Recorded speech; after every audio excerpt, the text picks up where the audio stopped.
शैतानुर्रजीम बिस्मिल्लाहिर्रहमानिर्रहीम। अस्सलामुअलैकुम। आज जो लेक्चर नंबर 4 है रेट्रो केमिस्ट्री का लेक्चर नंबर 4 में लास्ट लेक्चर में मैंने आपको one group C X disconnection के बारे में पढ़ाया। जो one group C X disconnection था उसमें अभी हम लोगों ने मैंने आप लोगों को उसमें बेसिक्स रिवाइज करवाई और एक दो एग्जांपल्स करवाई। वहाँ पे मैंने आप लोगों को कुछ बेसिक्स रिवाइज करवाने में मैंने कहा दो तरीके के रिएक्शंस होते हैं जो बेंजीन शो करवा रहा होता है। एक है इलेक्ट्रोफिलिक सब्स्टिट्यूशन एरोमेटिक रिएक्शन होते हैं, दूसरे हैं न्यूक्लियोफिलिक एरोमेटिक सब्स्टिट्यूशन।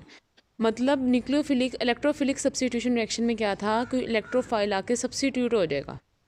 बेंजीन से कोई भी इलेक्ट्रोफाइल आया वो सब्स्टिट्यूट हो गया, हाइड्रोजन की जगह आके लग जाएगा। जो न्यूक्लियोफिलिक एरोमेटिक सब्स्टिट्यूशन है, क्या बेंजीन जो है वो nucleophilic aromatic substitution reaction show करता है? जी हाँ, ये शो करता है। अगर आप देखेंगे इसके 5 हमारे पास फर्दर क्लासिफिकेशन की हुई हैं टाइप्स वगैरह में।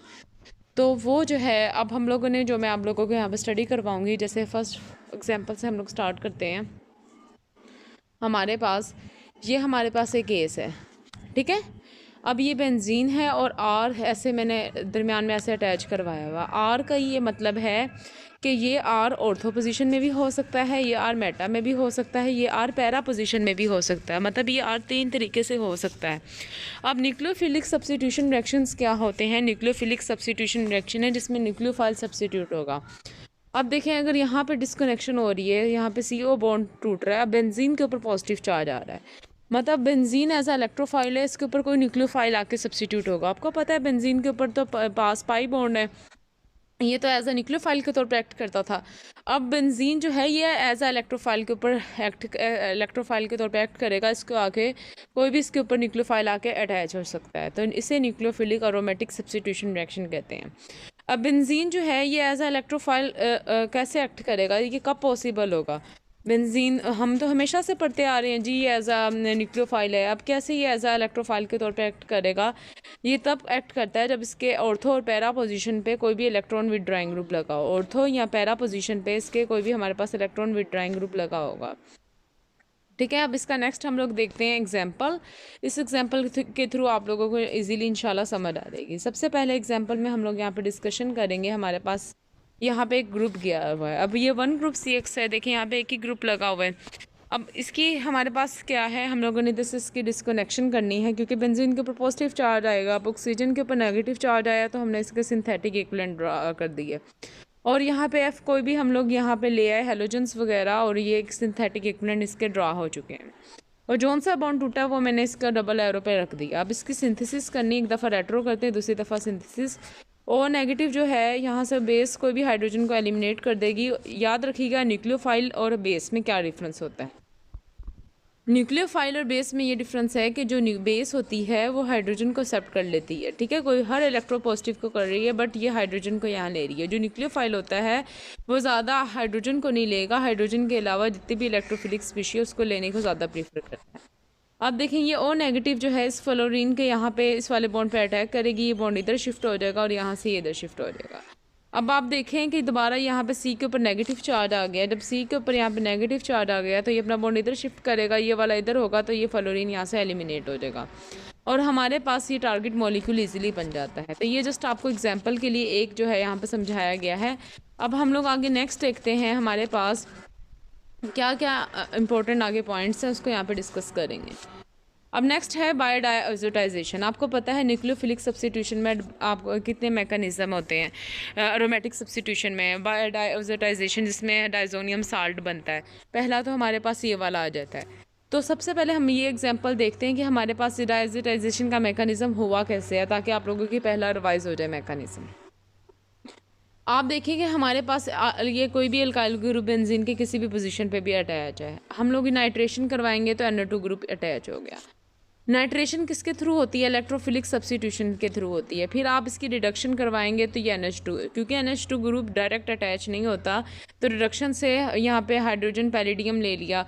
आप कोई और भी रिड्यूसिंग एजेंट ले सकते हैं, यहाँ पे रिड्यूसिंग एजेंट हमारे पास NH2 ग्रुप में कन्वर्ट करवा देगा। फिर इसके बाद सोडियम आप यहाँ पे इससे कन्वर्ट करवाए नाइट्रेट और HCl 5 डिग्री सेल्सियस पे करवाएंगे तो हमारे पास यहाँ पे डायजोनियम साल्ट बनता है। इसे हम लोग डायजोनियम कहते हैं, इसे प्रोसेस को डायजोटाइजेशन कहते हैं। अगर आप यहाँ पर टेम्परेचर थोड़ा सा ज़्यादा कर दें, मतलब 10 डिग्री सेल्सियस से भी ज़्यादा वगैरह कर दें, तो ये nitrogen as a good leaving group easily eliminate हो जाएगा। और हमारे पास यहाँ पे क्या होगा, इधर बेंजीन के ऊपर पॉजिटिव चार्ज आ जाएगा। पानी यहाँ पे एज अ रोल प्ले करेगा, एज अ न्यूक्लियोफाइल के तौर पे इधर अटैक करेगा और हमारे पास पूरा ये ग्रुप इस फॉर्म में आ जाएगा। अब आपको पता है OH2 ऑक्सीजन तो 2 बॉन्ड बना रहा है, इधर 3 बन रहे हैं, तो एक हाइड्रोजन एलिमिनेट हो जाता है और हमारे पास यहाँ पे अल्कोहल ग्रुप आके अटैच हो जाता है। अगर कोई पूछे कि बेंजीन में OH ग्रुप लगाने का मेथड क्या है, तो बेंजीन जो है वो बाय डाइऑक्सिडाइजेशन मेथड से भी आ सकता है और डाउस मेथड भी आप लोगों ने पढ़ा होगा। डाउस मेथड FSC सेकेंड ईयर में जो है डाउन्स मेथड जो है वो इजीली उससे भी हमारे पास प्रिपेयर हो सकता है। नेक्स्ट हम लोग देखते हैं, ये OH ग्रुप की आपका बताया था। नेक्स्ट है, अब यहाँ से एक एग्जांपल है साइनाइड। साइनाइड जो है, अब ये इलेक्ट्रोफिलिक सब्स्टिट्यूशन रिएक्शन से तो साइनाइड ग्रुप जो है इजीली नहीं आता, तो ये कैसे आता है ये भी इसका देखेंगे। पहले हम लोग इसकी रेट्रो देखते हैं, बाद में हम लोग इसका फर्दर देखेंगे कि हमारे पास क्या है। आप देखेंगे ये Me का मतलब है कोई भी मिथाइल ग्रुप है, CN साइनाइड है। न्यूक्लियोफिलिक सब्स्टिट्यूशन आपने करवाई, तो ये न्यूक्लियोफिलिक सब्स्टिट्यूशन रिएक्शन से ये आया था बेसिकली, तो हमारे पास ये NH2 ग्रुप में कन्वर्ट हो गया। मतलब जब आप इसकी जब सिंथेसिस लिखेंगे वहाँ पे आप मेंशन करेंगे कि न्यूक्लियोफिलिक सब्स्टिट्यूशन रिएक्शन में आपने कौन सा रिएजेंट इस्तेमाल किया। अब NH2 डायरेक्ट नहीं टूट सकता, तो FGI करवाएंगे। FGI फंक्शनल ग्रुप, मतलब आपने इसकी ज़ाहिरी बात है रिडक्शन की होगी NO2 की, तो ये NH2 में हुआ होगा, तो ये NO2 ग्रुप में कन्वर्ट हो गया। अब यहाँ से CN बॉन्ड टूट के आप टारगेट मॉलिक्यूल तक बन सकती हैं। इससे आगे भी आप लोग कर सकते हैं। लाइक अगर आप लोगों ने Me ग्रुप निकालना, तो आपको पता है कि Me ग्रुप यहाँ से आप लोग उसको एलिमिनेट कर देंगे। ये इलेक्ट्रोफिलिक सब्स्टिट्यूशन इसके ऊपर लिख लीजिएगा। जो अल्काइल ग्रुप है वो इलेक्ट्रोफिलिक सब्स्टिट्यूशन पे। नेक्स्ट आप देखें कि हमारे पास, मैंने जैसे कहा, ये हमारे पास जो है फिर टारगेट मॉलिक्यूल अब हम लोग कैसे बनाएंगे। अब हम लोग इसकी सिंथेसिस देखते हैं। सिंथेसिस देखेंगे यहाँ पे। सिंथेसिस में आप सबसे पहले देखें हमारे पास क्या है। हमारे पास ये हम लोगों ने अपना जो मॉलिक्यूल यहाँ से गया है ये रखा हुआ है, मतलब अल्काइल हमारे पास जिसे टोलिन बोलते हैं वो है, ठीक है, मिथाइल बेंजीन है। आप इसकी नाइट्रेशन करवाएं H2SO4 की मौजूदगी में, तो NO2 ग्रुप जो है ना इधर आकर लग जाएगा। अब नेक्स्ट जो है हम लोग क्या करेंगे, इसकी रिडक्शन करवा दें कोई भी स्ट्रॉन्ग रिड्यूसिंग एजेंट लेके, तो NH2 ग्रुप में कन्वर्ट हो जाएगा। नेक्स्ट आप NO2 मतलब HCl और 5 डिग्री सेल्सियस पे करवाएं, तो यहाँ पे NH2 की डायोजेटाइजेशन हो जाएगी, डायजोनियम साल्ट बन जाएगा। डायजोनियम साल्ट से साइनाइड ग्रुप डालने का डायरेक्ट मेथड है कि आप अगर कॉपर साइनाइड से इसको रिएक्ट करवाएं, तो यहाँ पे साइनाइड ग्रुप NN2 ग्रुप की जगह डायरेक्ट लग सकता है। तो ये बहुत इंपॉर्टेंट था, यहाँ तक आप लोगों को पता होना चाहिए कि डायोजेटाइजेशन मेथड से हम लोग CN ग्रुप जो है ना वो लगवा सकते हैं। अब नेक्स्ट एग्जांपल देखेंगे हम लोग। हमारे पास नेक्स्ट एग्जांपल में क्या है, अब हमारे पास कुछ स्पेसिफिक सिंथोन दिए हुए हैं और यहाँ पे उसके हमारे पास सिंथोन दिए हुए हैं, उसका रिएजेंट बताया हुआ है कि कौन कौन सा है और कैसे डायोजेटाइजेशन के मेथड से वो आया हुआ है। सबसे पहले हम लोग यहाँ पे देखेंगे हमारे पास OH ग्रुप जो है ये वाटर से आ सकता है। OR जो है OH ग्रुप का मैंने आपको बताया भी था कि OH ग्रुप डायोजेटाइजेशन मेथड से कैसे आ जाएगा। जब N2 मतलब नाइट्रोजन यहाँ पे लग जाएगा, N2 प्लस इधर लगा दो, क्योंकि डायजोनियम साल्ट इसको ही कहते हैं N2 ग्रुप की अगर एलिमिनेशन हो जाए। तो यहाँ आगे फर्दर अगर इसे वाटर के साथ रिएक्ट करवाएंगे ना, तो आप OH ग्रुप आके बेंजीन पे इजीली लग सकते। पहला तो ये स्टेप हो गया। दूसरा ये है कि अगर आप लोग क्या करें, हमारे पास अगर आप लोग कोई और ग्रुप लगवाना चाहते हैं, मतलब OR वगैरह लगवाना चाहते हैं, तो OR वगैरह, तो आप यहाँ N2 को आप लोग ROH के साथ रिएक्शन करवा दें। अगर ROH के साथ रिएक्शन करवा देंगे तो यहाँ पे OR जो ग्रुप है ना, मतलब मिथॉक्सी ग्रुप इजीली लग सकता है। नेक्स्ट ऐसे अगर आप मतलब साइनाइड करवाना चाहते हैं, तो आप क्या करें, डायजोनियम साल्ट जो है उसको आप ना कॉपर साइनाइड के साथ रिएक्ट करवा देते, तो साइनाइड लग जाएगा। अगर आप क्लोरीन लगवाना चाहते हैं, तो कॉपर क्लोराइड। इस वजह से हम डायजोनियम साल्ट से क्लोरीन ब्रोमीन नहीं लगवाते, क्योंकि ये दोनों जो हैं ये हमारे पास इलेक्ट्रोफिलिक सब्स्टिट्यूशन रिएक्शन से भी लग जाते हैं। ये दोनों हैं इलेक्ट्रोफिलिक सब्स्टिट्यूशन रिएक्शन से लग जाते हैं। बट याद रखिएगा, फ्लोरीन और आयोडीन ये दोनों इलेक्ट्रोफिलिक सब्स्टिट्यूशन रिएक्शन से नहीं लगते। फ्लोरीन जो है इसके लिए सेंड मेयर रिएक्शन जो है बड़ा फेमस रिएक्शन है, जो न्यूक्लियोफिलिक सब्स्टिट्यूशन में पढ़ते हैं। और आयोडीन जो है वो डायजोनियम साल्ट मेथड से लग सकता है, कि आप अगर पोटेशियम आयोडाइड के साथ रिएक्शन करवा दें तो आयोडीन लग जाएगा। अब आयोडीन क्यों नहीं हमारे पास इलेक्ट्रोफिलिक सब्स्टिट्यूशन से बनता? फ्लोरीन की तो रीज़न समझ आती है कि वो हाईली इलेक्ट्रोनेगेटिव है, तो रिएक्शन एक्सोथर्मिक होता है। तो इसका हम लोग केस देखते हैं, मैं आपको यहाँ पे समझाती हूँ हमारे पास क्या रीज़न है इसकी। बहुत आसान रीज़न है। जब हम लोग इलेक्ट्रोफिलिक्स अगर सब्स्टिट्यूशन करवाएं, कोई भी लुविस एसिड लें, आयोडीन लें, तो हमारे पास आयोडीन लग जाएगा, बट हमारे पास बाय प्रोडक्ट हाइड्रोजन आयोडाइड आता है। जो हाइड्रोजन आयोडाइड है वो स्ट्रॉन्ग रिड्यूसिंग एजेंट है, वो रिएक्शन को रिवर्सिबल करता है। सो डैट्स वाई हम उसको प्रीफर नहीं करवाते।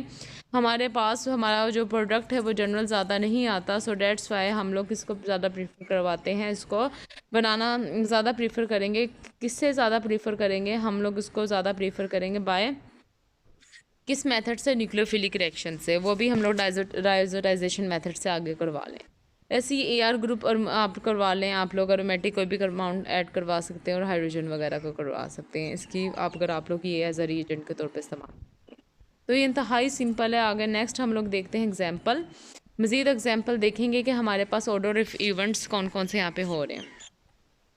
ऑर्डर ऑफ इवेंट में जहाँ यहाँ पे पहले एग्जांपल दी हुई है, मतलब आगे फर्दर ही न्यूक्लियोफिलिक सब्स्टिट्यूशन की आगे देखेंगे रिएक्शन वगैरह और फर्दर मज़ीद देखेंगे। हमारे जितनी आप रेट्रो में एग्जांपल सॉल्व करेंगे उतना ही आपका माइंड ज़्यादा खुलेगा और आप लोग इजीली सॉल्व कर देंगे। अब हमारे पास ये एक कंपाउंड गिवन है, टारगेट मॉलिक्यूल। आप देखें इस टारगेट मॉलिक्यूल में हमारे पास दो पॉसिबिलिटीज़ थी।